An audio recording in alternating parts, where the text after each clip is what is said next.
Hello, everybody, and welcome to the CITRIS Research Exchange. My name is Erin Hester, and I'm a faculty member at UC Merced, and I am the Associate Campus Director for the UC Merced CITRIS Center. Today, we are going to have a research seminar. This is the 13th year of the CITRIS Research Exchange Seminar Series, and we're celebrating the 20th year of the CITRIS organization. In the past, we have hosted a remarkable lineup of technology innovators in person at the Sudarja Hall in UC Berkeley, and we're glad to see that all of you are able to join us virtually for the Spring 2021 series. Today, we are joined by Tom Harmon. He is a professor and founding faculty member at UC Merced, where he serves as the director of the Sierra Nevada Research Institute, and he is also chair of the Department of Civil and Environmental Engineering. Professor Harmon's research addresses a broad array of topics ranging from toxic waste site remediation to climate change impacts on watershed behavior, leafcutter ants and greenhouse gas emissions, and developing transdisciplinary approaches to solving socio-environmental problems. It is my great honor to welcome my colleague, Tom Harmon, to give us a talk today on labor and automation in California agriculture, equity, productivity, and resilience. Welcome, Dr. Harmon. Thank you so much, Erin. Hello, everybody. Let me just start by saying that I got a little ill over the weekend. I think it's regular sick, but my voice isn't number one today. But I will try to keep it clear, and hopefully the moderators will let me know if I start to degrade too much. So today I'm really going to share with you a new project that emerged from the University of California's Office of the President Multi-Campus Research Initiative. It's called Labor and Automation in California Agriculture, LACA for short, Equity, Productivity, and Resilience.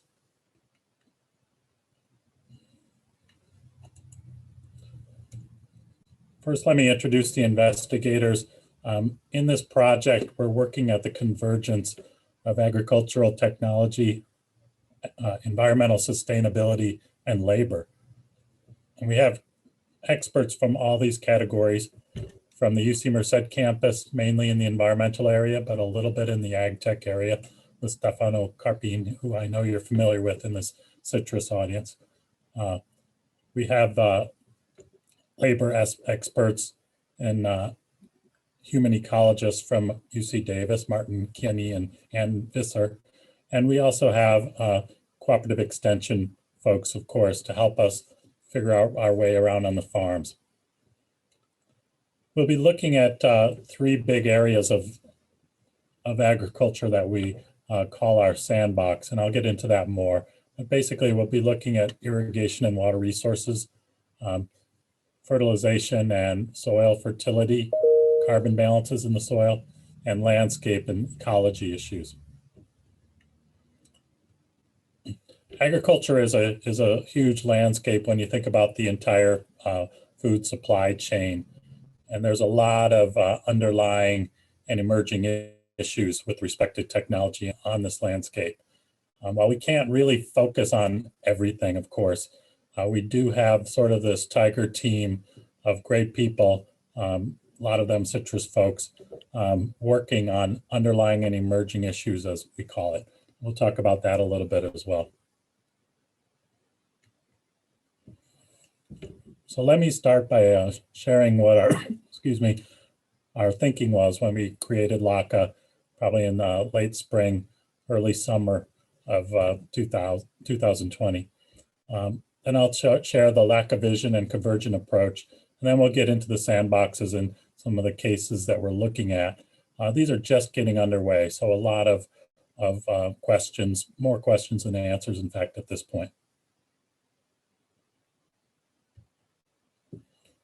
So first, not knowing everyone's background, let's talk a little bit about California agriculture and the labor that goes behind it. So as most of you know, we can grow about anything in California. We have fertile soils. We control the water. We do have water scarcity issues.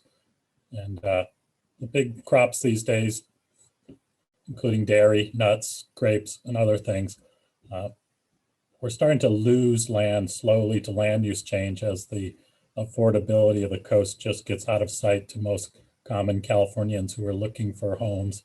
So we have issues with that. We have issues with climate change, which can mean that there's not enough water for allocation in non-wet years or non-normal years. And the added one, the big one recently, which is really making farmers think a lot, is the Sustainable Groundwater Management Act.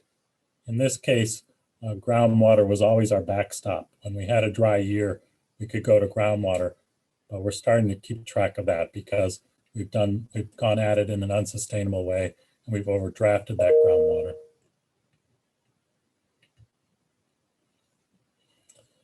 While agriculture is not the biggest economic engine in California by any stretch, regionally it's extremely important, especially in the San Joaquin Valley, which is probably the highest cash crop in the United States and a large part of its economy. So you see big pieces of the employment puzzle in the San Joaquin Valley compared to the California as a whole. So regionally, California agriculture is a dominant economic engine.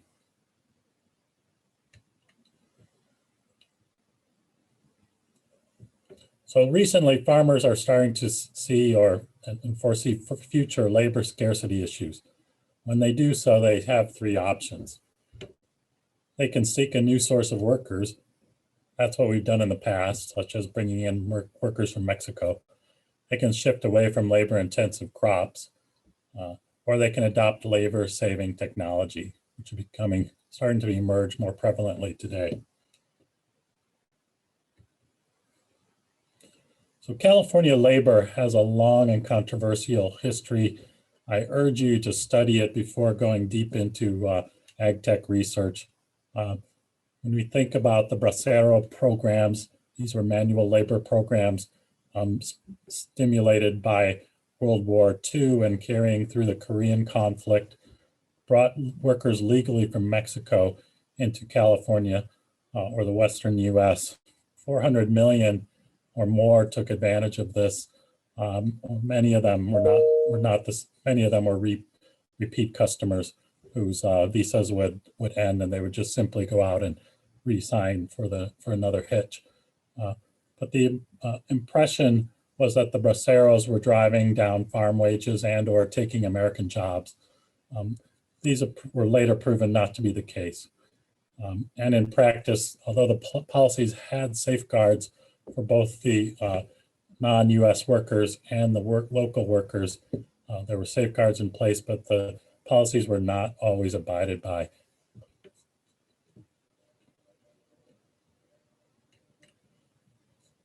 So we fast forward to today, and this is an atrocious attempt to capture that rich history in 2 slides. Fewer Mexican workers available. There's things to do in Mexico now, more options. So the rural workers and their children in Mexico are seeking new options and not coming to California.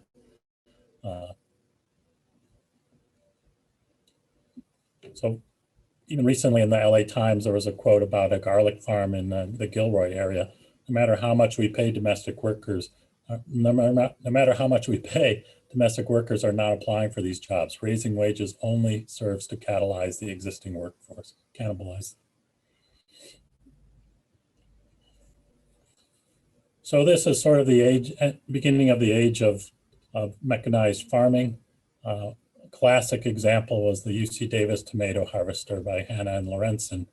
One was a plant breeding specialist and one was more of a mechanical engineer.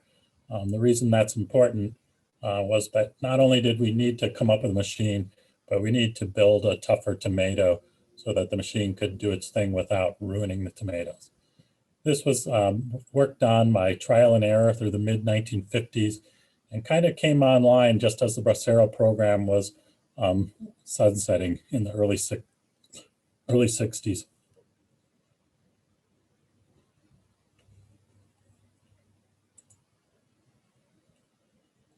see if I can get this movie running, but this is certainly not the original. This is the modern, a modern tomato picker. And you can certainly see that if you were picking tomatoes for a living and come across this thing, you're starting to think I'd better find another line of employment. And you can see the data from Thompson and Blank on the, compiled by Thompson and Blank on the left, showing this dramatic decrease in labor hours required, going steeply down with the beginning of the machine harvest, and slope changing several times as people learned how to work better with it and more bells and whistles were added to these devices.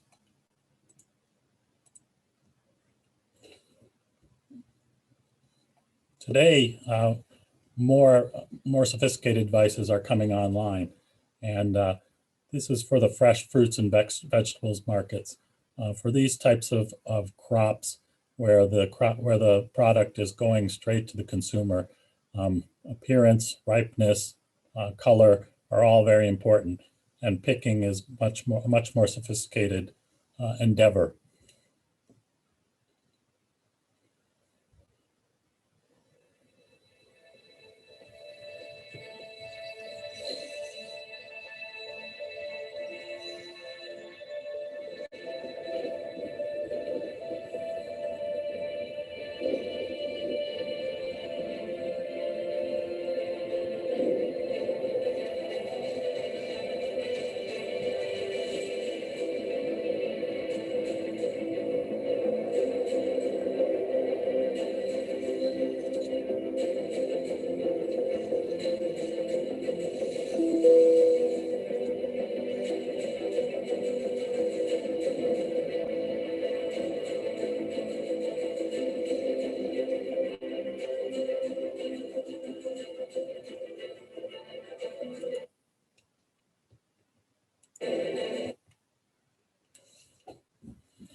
What about small farms? When you think about some of these pieces of equipment, for example, the tomato picker went for about $18,000 when it first came out in the early 60s, and the current models that I just checked on recently started about $150,000 or $200,000, and they can go up to $400,000 depending on how many options you have on those items.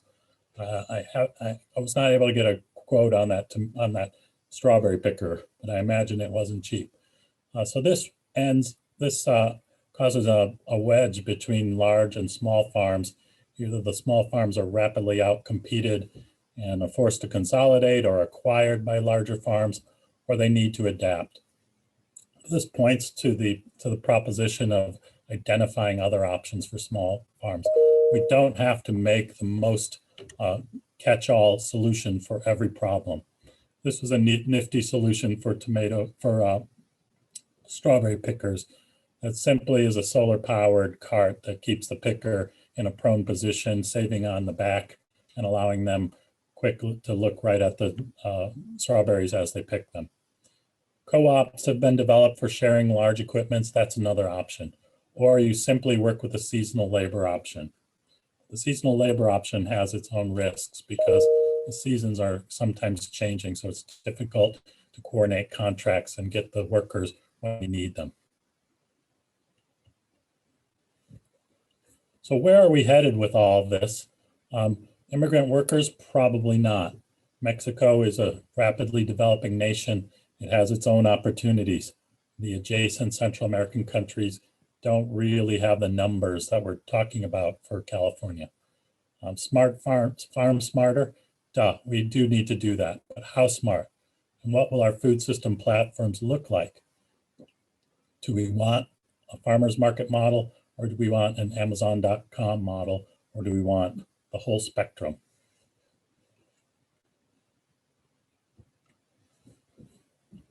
Environmental sustainability.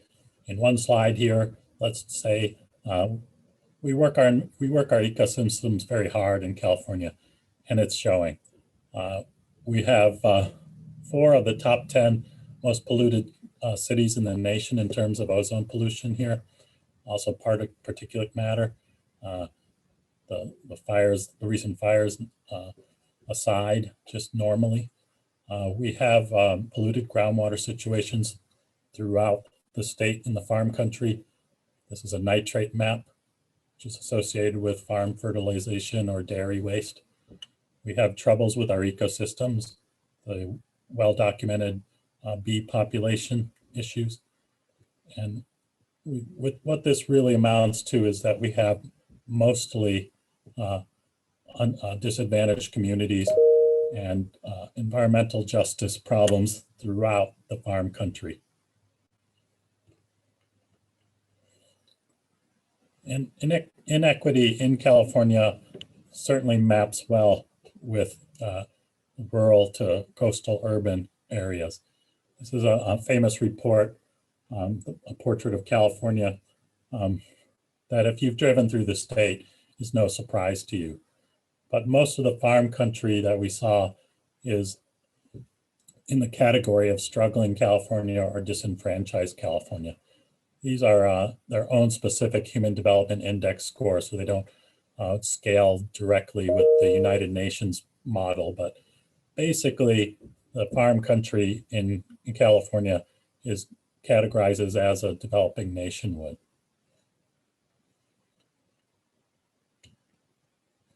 Workforce numbers.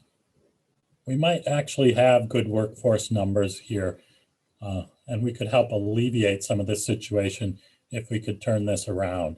When you look at California as a whole, you see that the San Joaquin County or the San Joaquin Valley counties are inordinately representative of higher employment, poverty rates, less education, less high school education, less college education.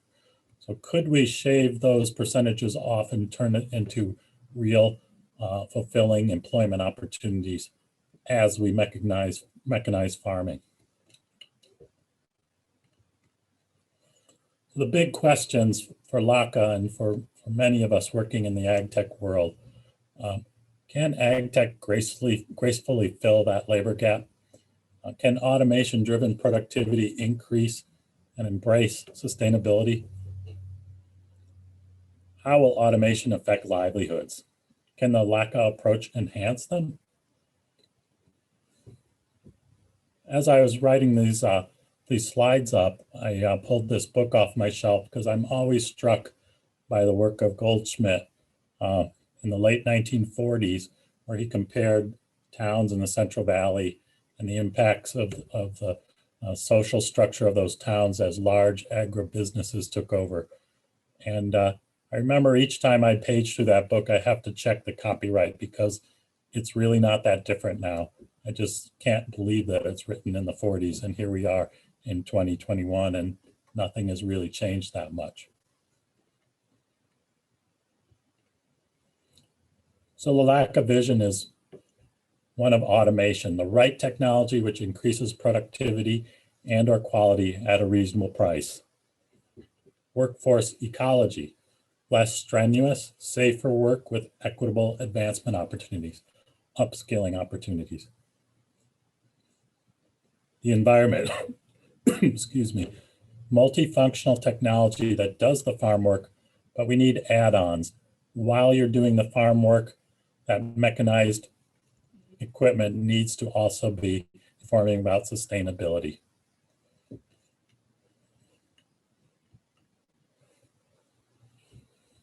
Here's what I mean by the add-on. Agricultural productivity, certainly we're there to test leaves or to pick oranges or whatever this tree might have. But it's such an incremental add-on to look for infestation, check the soil moisture, check CO2 emissions, check fertilizer depth in the ground to make sure water is not polluted water is not going to reach the groundwater. Check the canopy stress and other crop ecophysiological features as you would from the air with remote sensing techniques. But while doing so, look for water leaks and let the farmer know where they are and what the fix might be. So somewhere, and this is going to be a key challenge to LACA, is recognizing and amplifying attractive and equitable career pathways when we think of this ecology of human-machine interactions.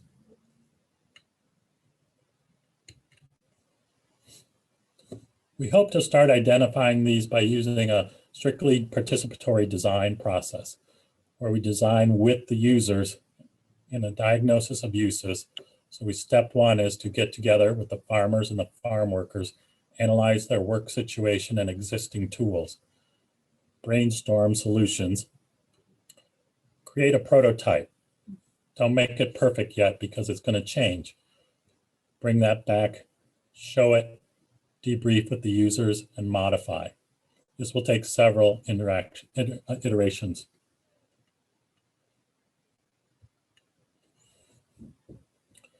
So of course, this is a very complex problem, very difficult to keep the labor, the AgTech, and the environmental factions aligned and working together. That Venn diagram wants to drift apart as people get busy and with their regular life of research and teaching and service. So we created 3 sandboxes where we're going to try that we think are both generally applicable and universally needed, and also a range of complexity to sort of stretch our, build our muscles and then stretch them. So starting on the left, the irrigation and water resources is by far the easiest. We already know pretty well how to keep track of water. We have good sensors for different water states. We can sense water in the ground. We can sense groundwater or the level of groundwater, and we can start to see things like canopy water content.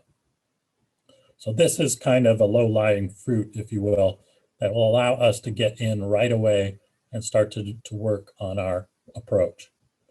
More complex is soil fertility and regenerative farming. As you know, California has very ambitious goals in terms of lessening its carbon footprint. And agriculture can be a big part of that if we can master regenerative farming, get more carbon into the ground. This also serves the purpose of adding to the sustainability of our land. Although our land is fertile, we do have issues like anyone would in a semi-arid climate with irrigation of soil salinization.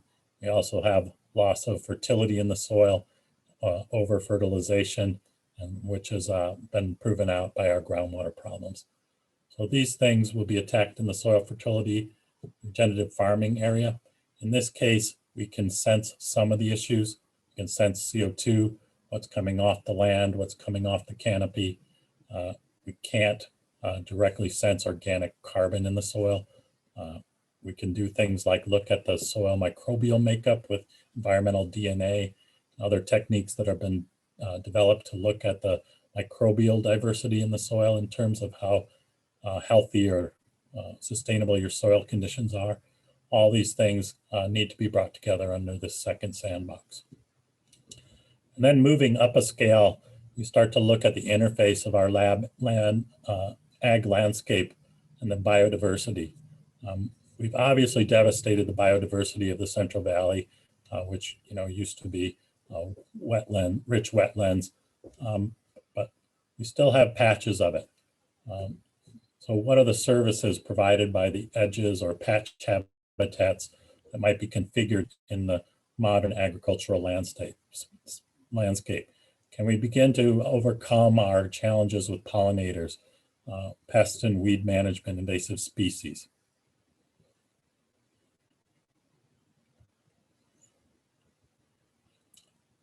These are some of the robots from, you may have seen them, the rovers from Costas Caridis's group down in UC Riverside. This one is learning how to custom sample soil moisture, and also learning to cut leaves so the leaves can be tested for moisture content. But you can imagine putting more mechanisms on this. So it can carry a lot, and it's just a matter of figuring out what we need to look for and how to integrate that information to turn these types of platforms into integrated virtual sensors for what you're really trying to learn, such as, is the plant ready for harvesting, and is the soil gaining or losing fertility over the season.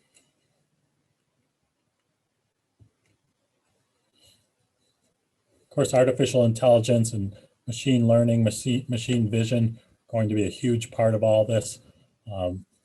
This is from Amit Chowdhury's lab, looking at cell images for Arabidosis cabbage, looking at the nascent cabbage plant there and trying to screen through those images. Again, multi-robot task allocation, finding the right place to be, identifying issues that need attention, and sending the right information. So it's a long, long road to complete autonomy. So in the short run to medium run, and probably to some extent the long run, there are going to be a lot of humans in the loop.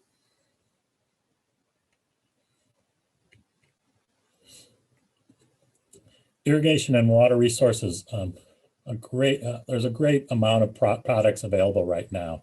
You can buy off the shelf very sophisticated irrigation and management systems that are informed by climate information, soil information, plant information, in situ data, remote data.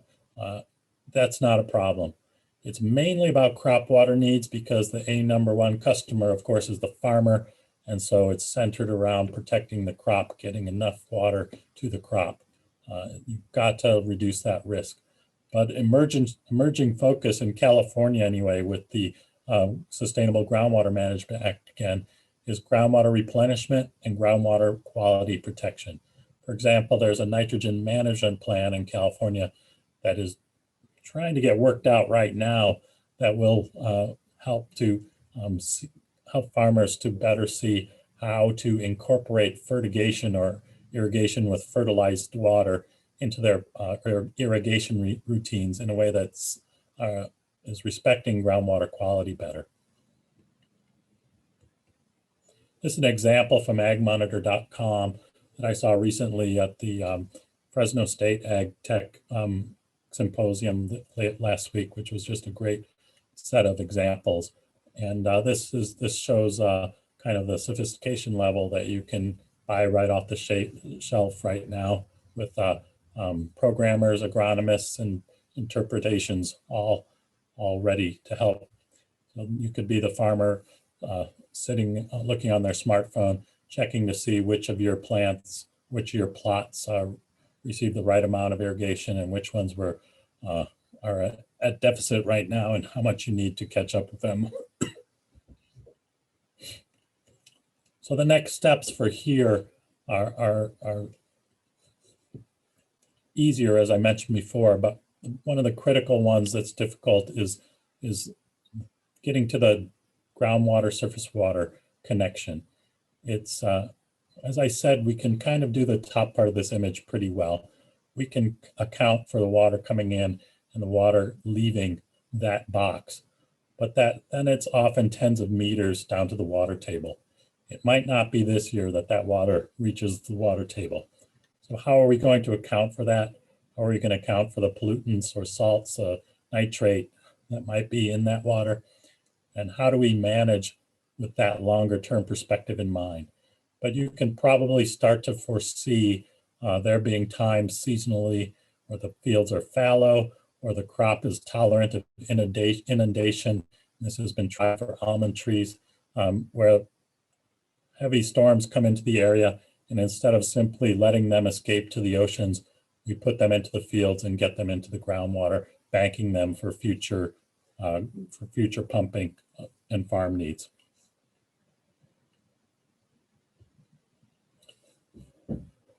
On that note, just a brief plug here for the emerging UC Merced experimental smart farm. So we're working on this concept on our campus.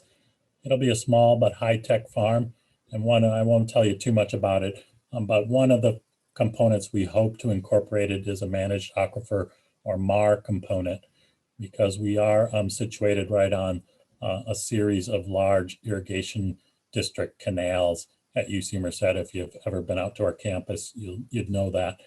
So we are hoping to reach an agreement with the local irrigation district, Merced Irrigation District, about perhaps in wet years, tapping those canals, flooding the space, and being able to quantify how much water we're banking for future work on the smart farm.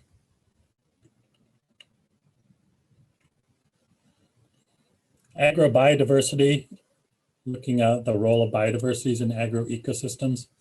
And this is Aaron Hester leading this work and providing this beautiful photo. So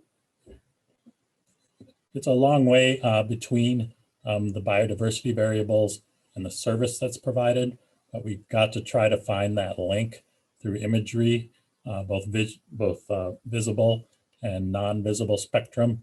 There's so much information as we move from multispectral to hyperspectral, and LiDAR can give us things like plant height. We can look for leaf mass fraction, root mass fraction, many things. So this will be looked at on some test plots and scaled up as we become more competent at identifying different features. Some of these things are going to require actual sampling and work. For example, once we get into the soil, obviously we're below the surface, we may need eDNA samples, but at some point we may have robotics capable of collecting those periodically while they're doing their day-to-day work.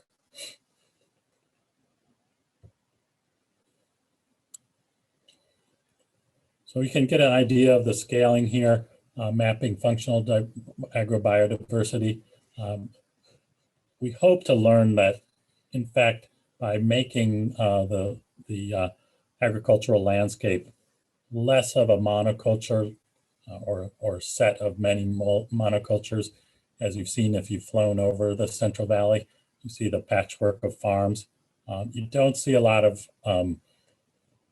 green space that by traditional definition as in terms of park space or reserve space. In fact, most of the cities in the Central Valley are very low down on the list in terms of how much park space they have available.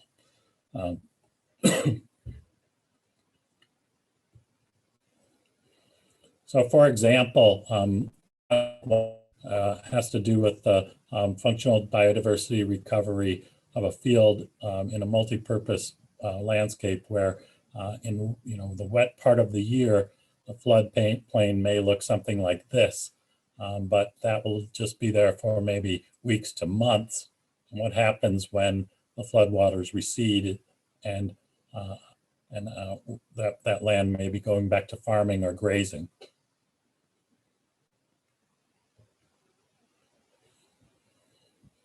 Natural buffers, putting more space and leaving it natural between our fields instead of farming right up to the road may offer a lot of subsidies in terms of the ecosystem services, perhaps enabling more habitat for pests that have simply nowhere else to go but your field, because the other option is the asphalt highway.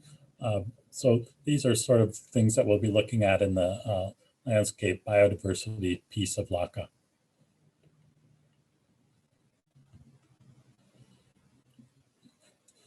Looking at some of the underlying and emerging concepts, we're going to try to incorporate environmental and social life cycle analysis into some of the work.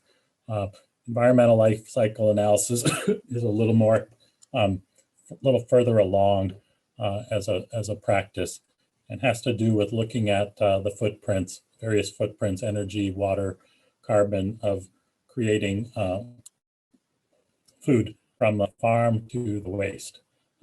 We'll be pretty much working on the farm at this point, but it's relatively straightforward to extend it. So just underway, and this is just a few rough numbers. It's just literally a couple of weeks old, so don't put too much stock in it. But looking at things like comparing the fresh tomato supply chain. These are the tomatoes that you'd buy, as a tomato to cut up for your salad, and the processed tomato food supply chain. Remember, those tomatoes have been bred into tougher skinned, easy to destem tomatoes, and they generally don't end up in your salad. They usually end up in tomato sauce or some other tomato-like product.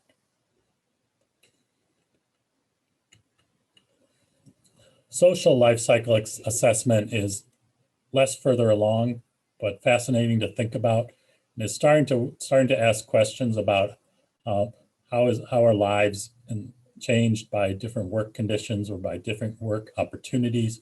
How does that propagate in terms of health and safety, families, children's opportunities? You think about simply the dynamics of a migrant worker who no longer needs to be a migrant worker. They can stick in one area and let their children go to the same school until they're completed there. Starting to learn about the different opportunities, work up their way up the smart farm job chain.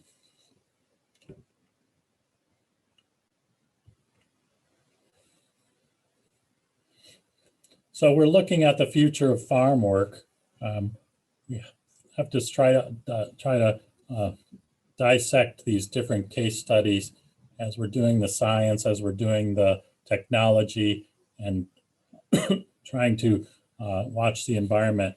We have to talk to the laborers, watch what they do, and see what they need to start becoming different pieces of the puzzle as we move to a different paradigm where it's less manual labor, more specific tasks, but it could be a quite powerful system when you start to think of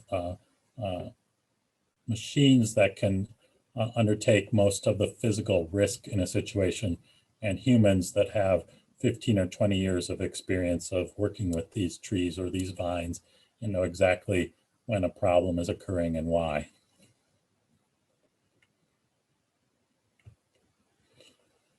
Thank you for listening.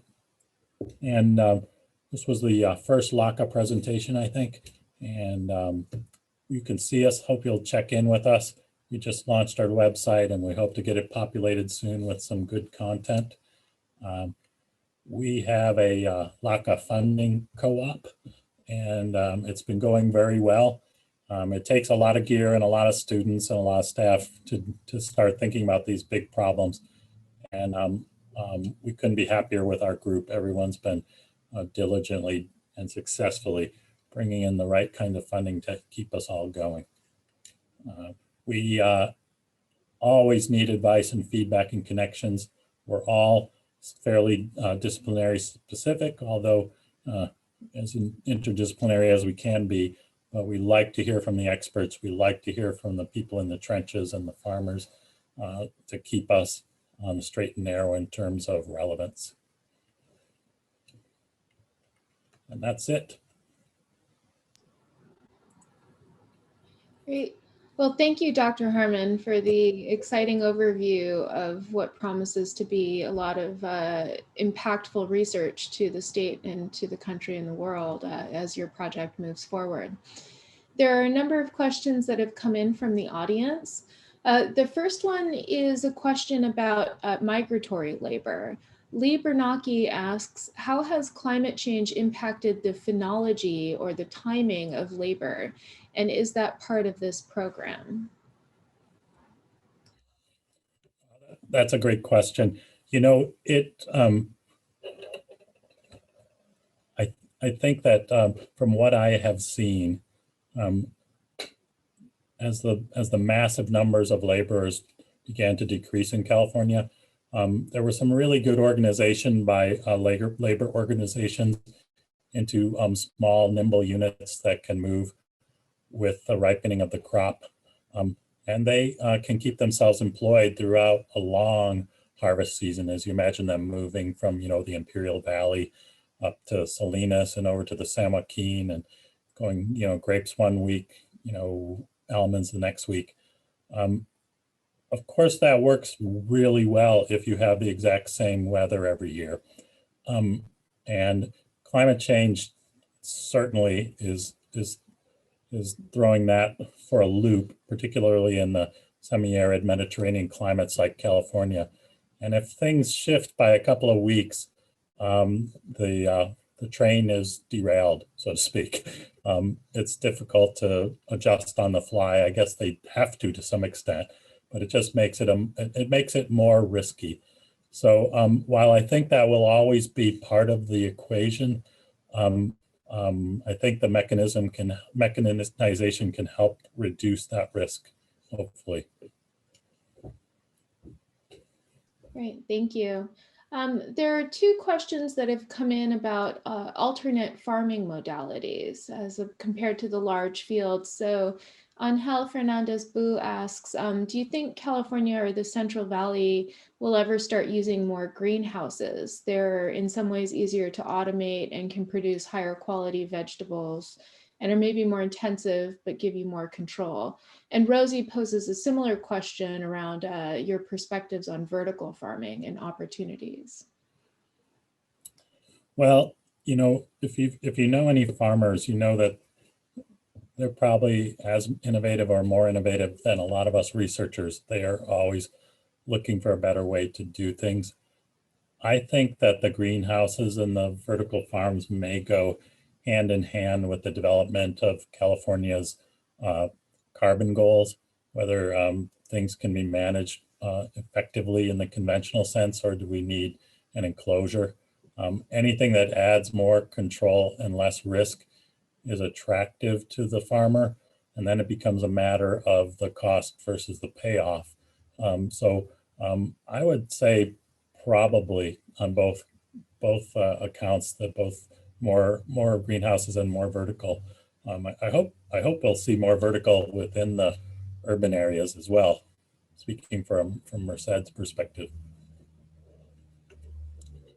Right, and that's particularly important as we're also trying to keep up with land conversion and a loss of farmland on top of all of these other environmental sustainability issues. So there's a question about labor again. Can you tell us from Kristen Russell wants to know about the participatory work of engaging farm workers, and are unions or worker organizations involved in this aspect of the project? Thanks, Kristen. That's a good one. Kirsten, sorry. The labor part of the project is evolving. We have as we move to this more smaller working group migrating around the state, farmers, especially small farms, have developed relationships with these workers, and they're almost extended families, probably are in fact extended families in some cases. There's a really good system, really good social system. What Ann Visser is starting to look at is to start with just a few places where she's worked before. She knows the farms, the farmers, she knows the families, she knows the workers. So the trust is there, and trying to study the changing relationship between that work ecology, between the owner, the family, and the workers who are there for a good chunk of the year. How has that evolved, and how do we think automation might modify that? We do have an idea of reaching out to the farm labor unions, and we've been in touch with UC Merced's Ed Flores at the Center for Labor and Community. We decided we'd better get a little further along because before we start opening the door, but we really would like to see ourselves moving towards working with community college, with the UC Corporate Extension, to start to figure out what would be the critical upskilling types of programs, short courses, these sorts of things that would really start to engage the current crop of farm workers.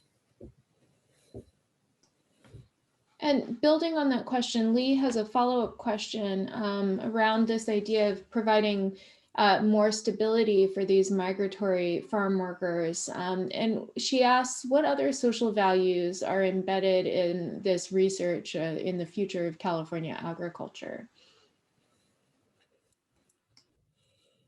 Well,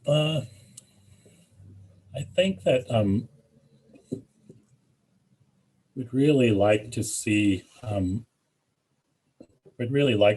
of the big ones come out of this work in terms of, can we bring more social equity and less social injustice to the farming region. There's very little technical reason why we still have towns that are forced to buy bottled water when they're the least who they can afford it the least. There's very little reason why a family, families can now find the resources to send their kids to school. We see lots of first generation college goers at UC Merced. Can they go home and find an interesting job with their degree? No, they can't. There's nothing there. So it's really at cross purposes with the culture of these towns and the region. And if we can begin to build more of more of an ecology and more productive pathway in the career pathway and a better environment to live, people will want to stay here, and we'll have actually a nice place here in the valley and not just have to crowd in along the coast in order to get all that fresh air. So a follow-up to that, Rosie asks, so where are these students who are accessing higher educations, these farm workers, children's, where are they going? Are they moving into AgTech or are they going elsewhere? I would say that, and let me be clear that I'm an environmental engineer, so I haven't worked my whole life in agriculture, but I would say in my experience of the sons and daughters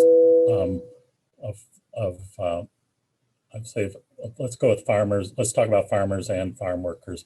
So the sons and daughters of farmers often don't want the hard life, and they get their education. They become a mechanical engineer, and they go to the Bay Area. They go to Los Angeles. That's where the big firms are.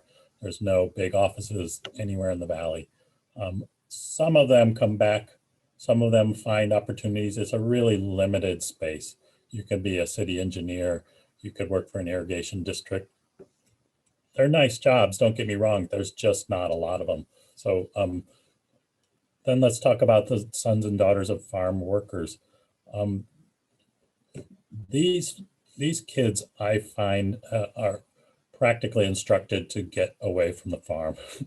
You don't want to be look at your dad's back. You don't want to be a farm worker. I've had several students who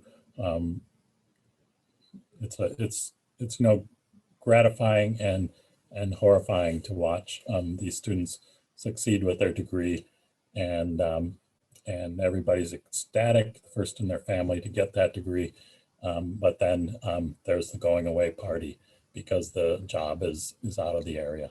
And so, if we had it our way, LACA would change that. And a lot of those kids would just move right down the street from mom and pop and start working at the farm as the geospatial analyst. So I'm going to take that opportunity to interject my own question here as a follow-up.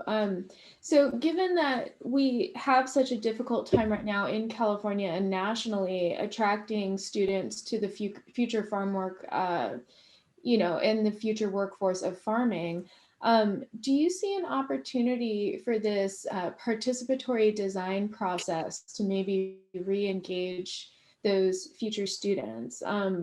That is, are our future engineers also our future farmers? That's a great thought. I do. I don't think a lot of your average engineering kids they want to do. They have really altruistic goals, like they want to use technology to change the world. I think a lot of them don't think the social side factors into that very much. That's kind of the programming of primary school, and high school, and the tracking, you know, of the math kids and the physics kids. We kind of have to do a little bit of retooling of them and make them. We have to take a look at our curriculum too, and make sure that that they think about developing solutions that work and that are usually developed hand in hand with the potential user. And if you get good at that, that's a really good skill to have on your belt. So I think that would be a pretty interesting thing to sort of try to crystallize into a curricular activity, and certainly at the research level to have students working on that. So California is not unique in its ecosystem properties, and as well as the agriculture and labor challenges that it faces. What opportunities are there for international collaboration? Morocco was brought up, but certainly there are other places as well. Yeah, I guess it seems like at a very fundamental level, we can go in two directions. We can go to Europe. You know, the sort of the one part of the story of the tomato harvester that I left out was that there was a major lawsuit against the University of California for, you know, ruining everything with their research, and that you know, slowed things down for a while. And so you know, Europe didn't slow down. They've been crowded longer than we have, and taxing their resources longer than we have. So we need to probably connect in Europe, France, the Netherlands. These people with small pieces of land that they need to get every drop of productivity out of. We can probably learn some things from them. Some of the participatory design papers I've seen have come out of France that have been very impressive. And there's the other direction. You know, there's a political boundary between California and Mexico, but otherwise it's, you know, all one continuum there, biogeophysically. And so we really should look at the greater economies, the development, the climate structure, and see how we can stretch in that direction as well. And that would probably yield a lot of useful information. We do have these things in mind, and we have reached out just at sort of the preliminary level. And again, you know, we're trying to sort of get our legs under us with this three-pronged approach, and before we go running too far. So Walter has an interesting question about genetic engineering. And so genetically engineered products can provide quite a lot of ecological and productivity benefits to agriculture. Do we foresee a future where the public will accept these products given the benefits that they can provide? You know, I would have to say I would see people accepting this. I mean, when you think about the tomato situation again, although, you know, there was cross-pollination and the old-fashioned genetic engineering done on that case, people don't think about it when they open that can of tomato sauce. So I think if the products are there, I think that we should probably be mindful of these approaches as we move forward in the technology, again, with these add-on capabilities, looking for potential issues, potential problems with, you know, invasive species or vulnerability that's brought about by this, you know, unintended consequences of the genetic engineering. These are other things that we probably need to learn how to look for carefully while we're looking for all these other things in the field. Thank you. So I think we're almost out of time, but I'm going to end with one final question. So in 12 months, what are the greatest impacts from this work going to be in your prognostication? This is a good one. I would like to see a truly transdisciplinary piece of writing come out of the group that speaks to these issues in a way that policymakers might listen and begin to think about. Funding agencies might begin to think about. USDA, for example, start thinking more about these convergent approaches. We see a lot of that at NSF right now, and I'd like to see more of it at USDA. We need more incorporation of the social science into the to the technology and earth science aspects. So I think that is something that's probably low-lying fruit. There's probably no, COVID barriers or distance barriers that would preclude us from working on something like that. I would also like to see our first cohort of graduate students from the different disciplines working together as a cohort and speaking the same language and understanding what each other is working on and being conversant in that, and start to see evidence of that in their first rounds of manuscripts and presentations. And I would like to see, personally, I would like to see us actually be able to document groundwater recharge in near real time, like on a month time scale, so that we could start to put Sigma to rest and say, we know how to do this, let's do it. Well, on that note, Professor Harmon, thank you very much for presenting today on labor and automation in California agriculture. We appreciate your time very much and look forward to the outcomes of this project. I would like to remind our audience that next week on February 24th from 12 to 1 p.m., we will have a talk by Professor Morgan Ames on the Charisma Machine, the life, death, and legacy of one laptop per child. We hope to see you next week. Thank you everyone for joining our CITRIS seminar series.